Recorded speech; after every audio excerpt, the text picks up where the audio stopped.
Hello students of class 11। আমরা last ভিডিওতে আলোচনা শুরু করেছিলাম যে লেখচিত্রের সাহায্যে কিভাবে গতি প্রকাশ করা হয়। তো তখন আমরা সরল সময় লেখচিত্র ড্র করে দেখেছিলাম। তো এবার প্রসঙ্গ হচ্ছে যে সরল সময় লেখচিত্র যেরকম ড্র করেছিলাম তখন আমরা y অক্ষ বরাবর সরল ছিল আর x অক্ষ বরাবর সময় অর্থাৎ t ছিল। তো একইভাবে বেগ সময় লেখচিত্র খুব গুরুত্বপূর্ণ, কারণ বেগের নতি থেকে আমরা ত্বরণ পেয়ে থাকি এবং স্পর্শকের নতি থেকে সেখান থেকে তাৎক্ষণিক ত্বরণ এবং জ্যার নতি থেকে আমরা গড় ত্বরণ পেয়ে থাকি। তো ওই জন্য সরল সময় লেখচিত্রের মতো বেগ সময় লেখচিত্র কিন্তু পরীক্ষাতে আরো বেশি ইম্পর্টেন্ট, আর গতি প্রকাশের ক্ষেত্রেও কিন্তু খুবই ইম্পর্টেন্ট। তো এইদিকে থাকবে বেগ। তো সাধারণত আমরা বেগকে ভি কিংবা ইউ দিয়ে প্রকাশ করে থাকি, আর ইউ কে প্রাথমিক বেগ, ভি কে অন্তিম বেগ বলে ধরে থাকি, যেটা তোমরা ক্লাস 9 এ পড়েছো। তো সবচেয়ে প্রথম গ্রাফ যেটা ড্র করবো, যেটা আমাদের সিলেবাসে রয়েছে, সেটা হচ্ছে সমবেগে গতিশীল কোনো বস্তুর ক্ষেত্রে এবং সমত্বরণে গতিশীল কোনো বস্তুর ক্ষেত্রে। যেহেতু এটা হচ্ছে সমবেগে গতিশীল কোনো বস্তুর ক্ষেত্রে, সেই জন্য সময় সাপেক্ষে বেগের কোনো পরিবর্তন কিন্তু হওয়া যাবে না। সেই জন্য দেখো, আমি হাতে এঁকেছি বলে একটু বেগে গেছে, কিন্তু তোমরা স্কেল পেন্সিল দিয়ে ড্র করবে। দেখো সময়ের পরিবর্তন হচ্ছে, বাড়ছে, কিন্তু বেগ দেখো একটা নির্দিষ্ট মানে রয়ে গেছে। তো এটা হচ্ছে সমবেগে গতিশীল বস্তুর ক্ষেত্রে। কিন্তু এইটা যদি সমত্বরণে গতিশীল কোনো বস্তুর জন্য আঁকা হয় তখন কেমন দাঁড়াবে? না, সমত্বরণে কোনো বস্তু যদি হয় তো সেটা কেমন হতে পারে? না, সেটা দুটো কেস হতে পারে। কি কি? না, একটা হতে পারে তার প্রাথমিক বেগ আছে, আরেকটা হতে পারে প্রাথমিক বেগ নেই। তোমরা মনে করে দেখো, ক্লাস 9 এ অবশ্যই 11 এ তোমরা প্রমাণটা পড়বে, এই সমীকরণটা তোমরা প্রতিষ্ঠা করেছিলে গ্রাফিক্যালি কিংবা লেখচিত্রের সাহায্যে ক্লাস 9 এ। তো v u + at, তো এখান থেকে যদি প্রাথমিক গতিবেগ না থাকে তাহলে এটা আসছে। তার মানে সমতলে থাকলে স্বাভাবিকভাবে সমান সময়ের ব্যবধানে বেগের যে বৃদ্ধি সমান পরিমাণের হচ্ছে, তার মানে এইটা আমরা কনস্ট্যান্ট ধরতে পারি। তো সেই অনুসারে যদি দেখা হয় তাহলে v সমানুপাতিক t হচ্ছে, তাহলে ভেদের নিয়ম অনুসারে তার মানে লেখচিত্রটা কিন্তু এরকম হবে, যেহেতু প্রাথমিক বেগ আমরা শূন্য ধরেছি। তো এখান থেকে যদি আমরা ওভারঅল নতি নি, এরকম নাম ধরে সেটাও করতে পারি আমরা। তাহলে এখানে নতি কত আসবে? না, ওপি নতি। তাহলে ওপি নতি কত আসছে? না, pq বাই oq। তার মানে কি? বেগ বাই সময়। এই যে বেগ বাই সময়, তাহলে এখানে আমরা বলতে পারি কি? না, এই ক্ষেত্রে আমরা এটা বলবো বেগের বৃদ্ধি, অর্থাৎ যে হারে পরিবর্তন হয়েছে, বেগের বৃদ্ধি বাই সময়ের পরিবর্তন। তার মানে কি? ত্বরণ দিচ্ছে, তো সেই ত্বরণটা ফিক্স যেহেতু সমত্বরণে আছে।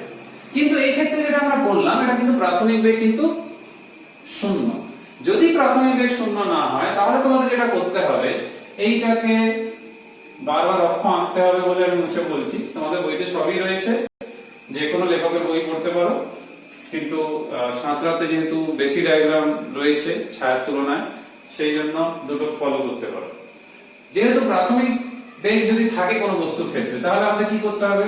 সময় যখন শূন্য তখন প্রাথমিক বেগ কিছু একটা আছে, যেহেতু সমতলে, সেই জন্য সরলরেখিক হবে, অর্থাৎ সরল রেখা হবে গ্রাফটা। এইটাকে আমরা এইভাবে ড্র করতে পারি, এইখান থেকে লম্বা ড্র করে নিতে পারি। তো এখানে যদি নামকরণ আমরা এইভাবে করেও দিই বি সি ডি, তাহলে এই যে বদ্ধ অঞ্চল যেটা রয়েছে, এই বদ্ধ অঞ্চলে যেটা ক্ষেত্রফল, কিংবা একটু আগে যে ডায়াগ্রামটা আমি ড্র করেছিলাম সেটা এইভাবে ছিল, মনে করে দেখো, এইদিকে ভি ছিল, এইদিকে টি ছিল।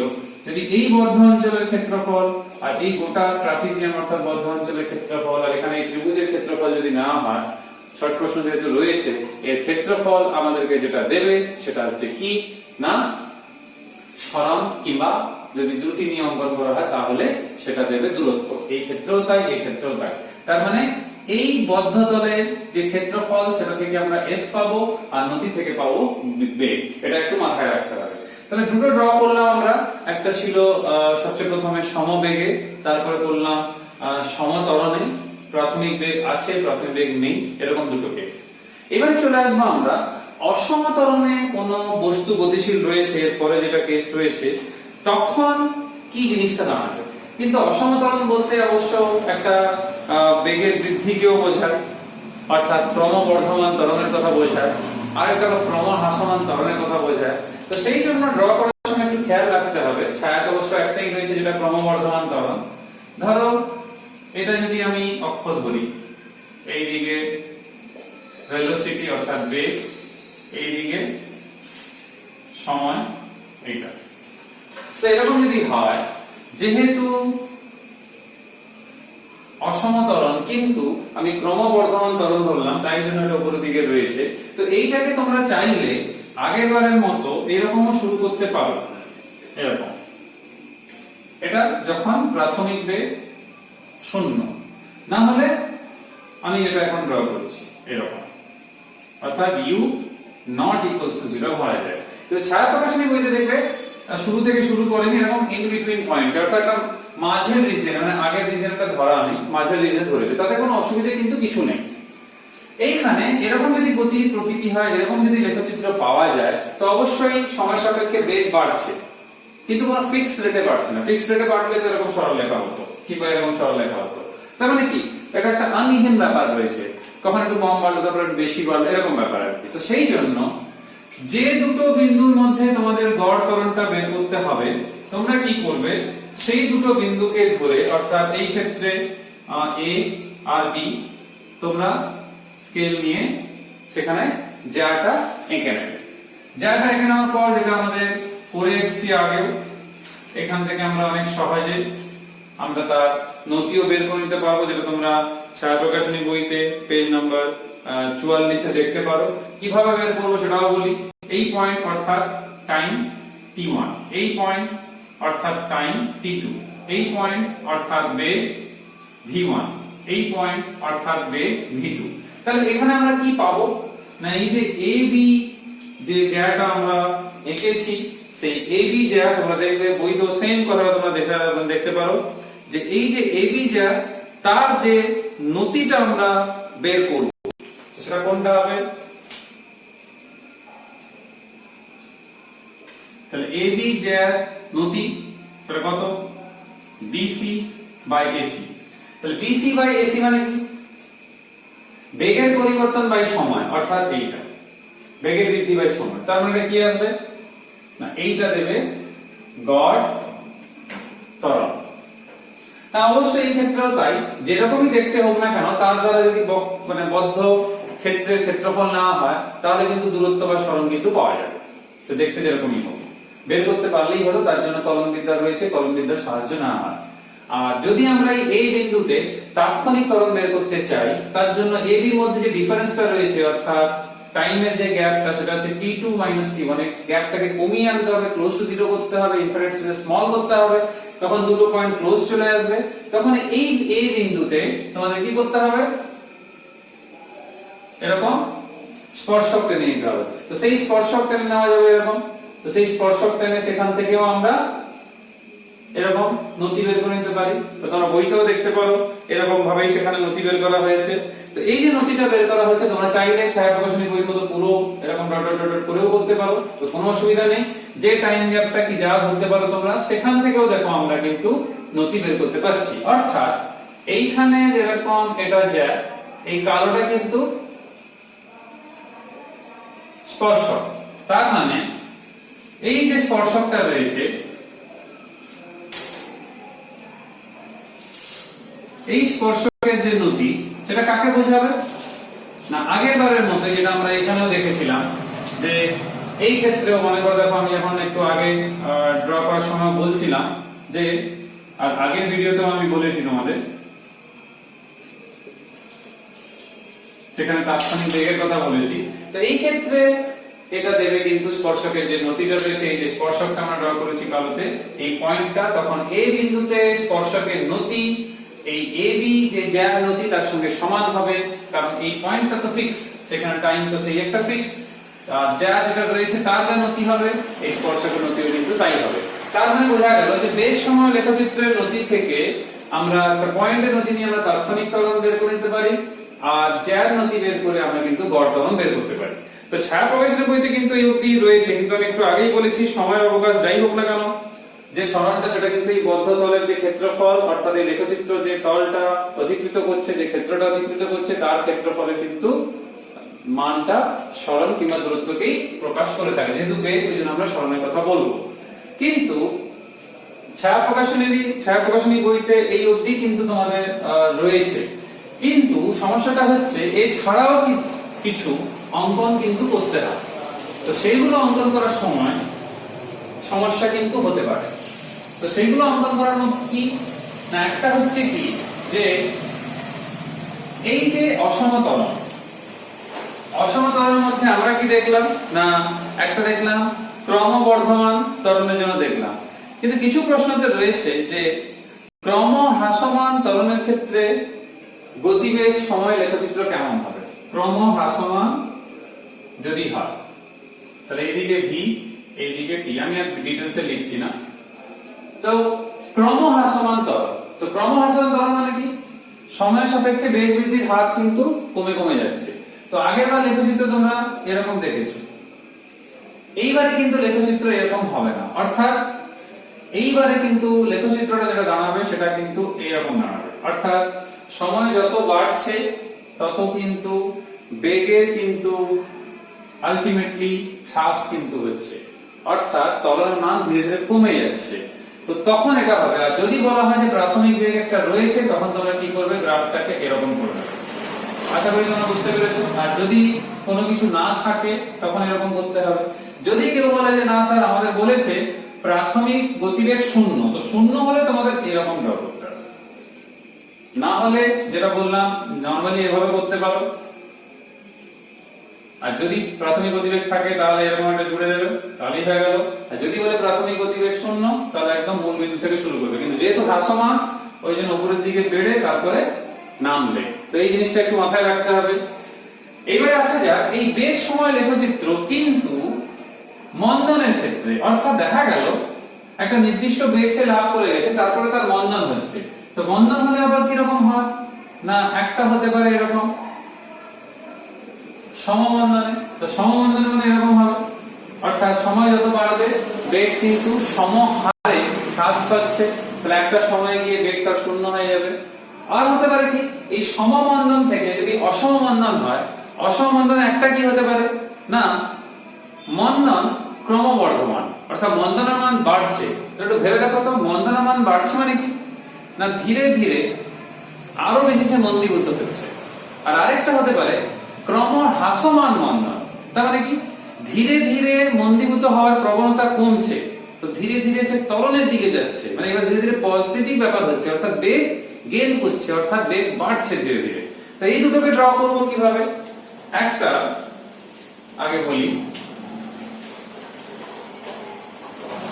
যে ক্রমবর্ধমান, ধরো বেগ এদিকে টি এদিকে, তোমরা সাদা বইতে দেখতে পারো লেখচিত্রের জন্য, সেখানে অনেকগুলো রয়েছে। এদিকে বেগ এদিকে সময়, তো ক্রমবর্ধমান মন্দন, তাহলে মন্দন কিন্তু বেড়েই চলেছে। তো মন্দন যদি বেড়েই চলে তাহলে কিন্তু একটা পয়েন্ট, যদি আমি এখানে ধরি এই অত পরিমাণ বেগ ছিল, সেখান থেকে এরকম কিন্তু ফল করে যাচ্ছে। এই যে ফল করেছে একটা সময় কি আসবে, যেরকম এখানে একটা সময় ফল করে 0 হবে, অর্থাৎ একটা সময় বাদে তার বেগ একদম 0 হয়ে যাবে, তার বস্তু স্থির হয়ে যাবে। একই ভাবে এখানেও কি হবে, একটা সময় পরে গিয়ে বেগ কিন্তু 0 হয়ে যাবে এইখানে, কারণ বস্তু তখন স্থির, তাহলে মন্দীভূত হয়েছে। যেহেতু ক্রমবর্ধমান এটা হচ্ছে মন্দন। কিন্তু যদি এরকম হয় যে ক্রম হ্রাসমান মন্দন, তাহলে মন্দন ধীরে ধীরে হ্রাস পাচ্ছে, তার মানে বেগ বাড়ছে, সময়ের সাপেক্ষে বেগ বৃদ্ধি এবার হচ্ছে। আগে হ্রাস পেয়েছিল, এবার কিন্তু ধীরে ধীরে সেটা বাড়ছে। তার মানে এবারে সে বস্তু কিন্তু স্থির হচ্ছে না, এবার ধীরে ধীরে সে কিন্তু নিজের গতিবেগ বাড়াচ্ছে। তো সেই ক্ষেত্রে কিন্তু লেখচিত্র কিন্তু একটু পরিবর্তন হবে। এরকম ডাউন না হয়েছে কি করবে না, লেখচিত্রটা কিন্তু এরকম আসবে নিচের দিকে, এসে কিন্তু এরকম পরিবর্তন হয়ে যাবে, অর্থাৎ একটু বেশি কার্ভ হয়ে গেল, এইরকম হবে, এরকম আসবে, এরকম হয়ে যাবে। অর্থাৎ সে নিচের দিকে কিন্তু ডাউন হবে না। আর এই ক্ষেত্রেও যেটা তোমাদের করতে হবে যদি এই বিন্দুগুলোকে ধরা হয় তাহলে এইখানে এরকম স্পর্শক কেটে নিতে হবে। যদি আমরা এইখানে যদি আমরা বলি যে হ্যাঁ এই পয়েন্টটাই আমার ম্যাক্সিমাম ভেলোসিটি ছিল, তাহলে এইখান থেকে আমাদের এরকম স্পর্শক কিন্তু টেনে নিতে হবে। তো এরকম স্পর্শক আমরা টেনে নিতে পারি। তোমার স্কেল পেন্সিল একটু ভালো করে ড্র করে নেবে আস্তে আস্তে করে, তাহলে বুঝতে সুবিধা হবে যদি কিছু ত্রুটি হয়।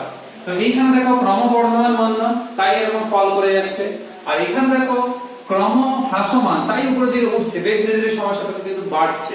তো এইটাই একটা ডিফারেন্স। তো তোমরা হর্সের প্রশ্ন উত্তরেও ছায়াতে রয়েছে, তো আমি চাইবো যে তোমরা 11 12 দুটোতেই ছায়া সাঁতরা দুটো বইকে পাশাপাশি রাখলে তোমাদের এইচএস এর প্রস্তুতি তো পুরো পারফেক্ট হবেই।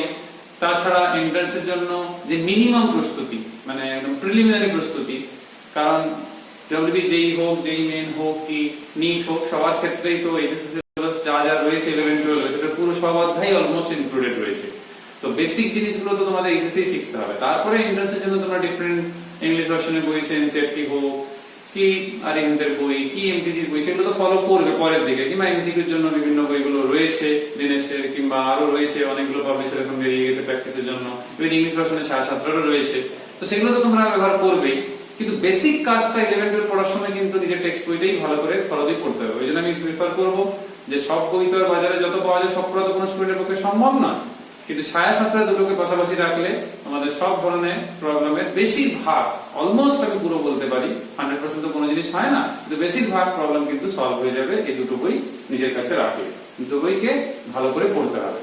তো এইখানে এই গ্রাফ নিয়ে আলোচনাটা শেষ করছি, কিন্তু একটা ছোট জিনিস শুধু বলে দিই, তোমাদের ছায়া প্রকাশনী বই যেহেতু বেশিরভাগ ছেলে মেয়ে এটাই ফলো করো, তো ছায়া প্রকাশনী বইতে দেখবে এরপরে রয়েছে ঋজু গতির সমীকরণ। তো ঋজু গতির সমীকরণটা এখন বলতে চাইছিলাম না, কিন্তু যেহেতু একটা ছোট্ট হাফ পেজের ব্যাপার রয়েছে, তারপরে কিছু গাণিতিক উদাহরণ রয়েছে, তো কোন গাণিতিক উদাহরণগুলো ভালো করে দেখতে হবে বলে দিলে পরের ভিডিওতে আমরা লেখচিত্রের সাহায্যে বিভিন্ন গতীয় সমীকরণগুলো যেগুলো 9 এ প্রমাণ করা হয়েছিল সেগুলো আবার প্রমাণ করব, এবং তারপরে ভিডিওতে সেই সমীকরণগুলোকে কলনবিদ্যার সাহায্যে প্রমাণ করব।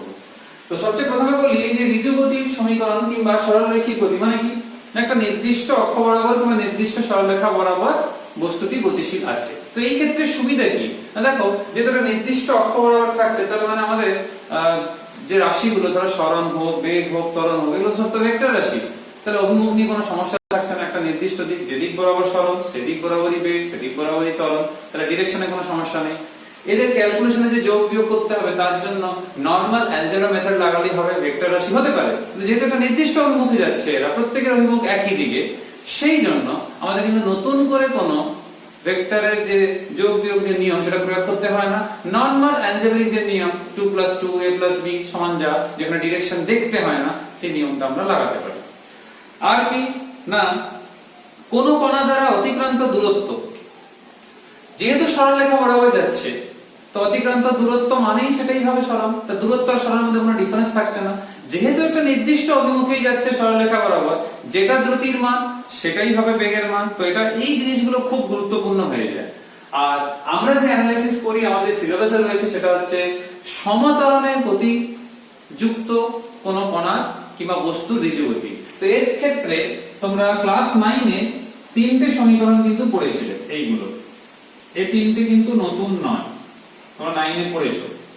শুধুমাত্র চতুর্থ যে সমীকরণ সেটা তোমরা 9 এ পড়োনি, সেটা 11 এ পড়বে, সেটা হচ্ছে এইটা। বইতেও দেখবে এরকম চারটে সমীকরণ রয়েছে। তো এই চারটের মধ্যে চতুর্থটাই নতুন। তো আমি তোমাদের বলবো, প্রথমটা তোমরা জানো, অন্তিম গতিবেগ, প্রাথমিক গতিবেগ, ত্বরণ, সমতরণে যেহেতু, আর সময়।